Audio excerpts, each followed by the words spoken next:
नमस्कार, मैं doctor Archana, Ayurvedic physician and health specialist. हमारी आयु की वृद्धि लगातार हो रही है, एजिंग प्रोसेस लगातार चलती रहती है, लेकिन इसमें फ्री रेडिकल्स की भूमिका क्या है और ये प्रोसेस फ्री रेडिकल्स होने से किस तरह से आयु की वृद्धि की जो गति है वो तेजी से होने लगती है, एजिंग प्रोसेस जल्दी होने लगती है। और आपने देखा है जैसे हमारे जो पूर्वज होते थे तो वो 40, 50, इवन 60 तक की एज में भी अच्छे यंग दिखते थे।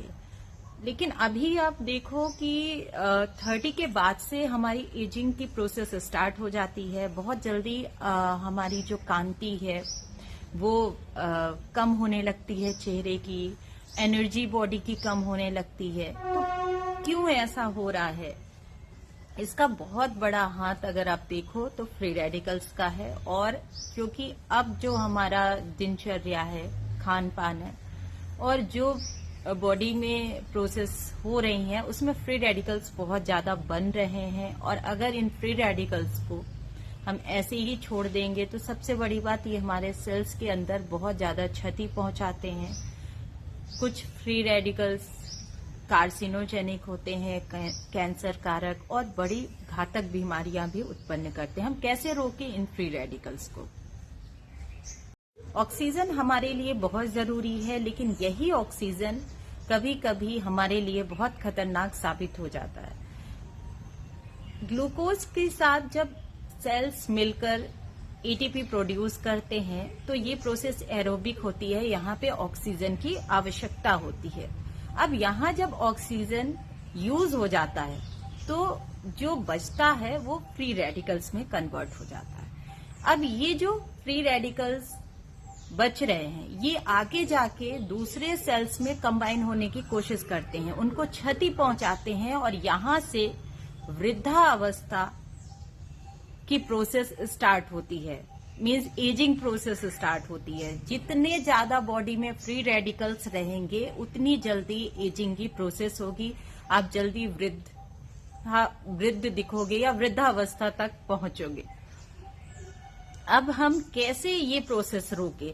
हम क्या करें कि ये जो फ्री रेडिकल्स हैं उनको कम से कम हमारी बॉडी में रिएक्ट करें? ऐसा क्या किया जाए? तो उसके लिए होता है एंटीऑक्सीडेंट।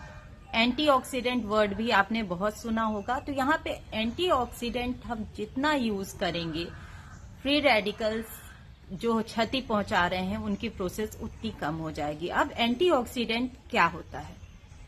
तो एंटीऑक्सीडेंट, ये antioxidant vitamin A, C, E rich fruits में, फूड में मिल जाते हैं और इनका काम होता है कि जो सेल आपके क्षतिग्रस्त हो चुके हैं उनकी ये प्रॉपर रिपेयरिंग करते हैं और इस तरह से एज को डिले करते हैं, एजिंग प्रोसेस को डिले करते हैं। अब इसके लिए आयुर्वेद में रसायन चिकित्सा की बहुत उपयोगिता बताई गई। यहाँ पे रसायन को इंड्यूस करना, पहले के लोग जो हमारे ऋषि मुनि वगैरह होते थे वो ऐसी चीजें यूज करके काफी लंबे समय तक यंग बने रहते थे। तो ये प्रोसेस कैसे होती है? सबसे पहले हम बॉडी का डिटॉक्स करते हैं, फिर मेडिसिन आपकी बॉडी में इंड्यूस करते हैं। ये जो मेडिसिन होती हैं सेफ होती हैं, 3 से 4 महीने तक की प्रोसेस होती है। उसके बाद आपको लगेगा कि आप पहले से काफी एनर्जिएटेड हो।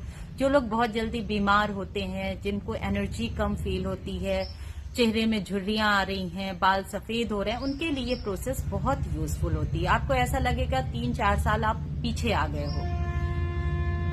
तो यहाँ पे इंटरनल ऑर्गन भी रेजुविनेट होते हैं, उनकी क्लीनिंग होती है और उनकी फंक्शनिंग इम्प्रूव होती है।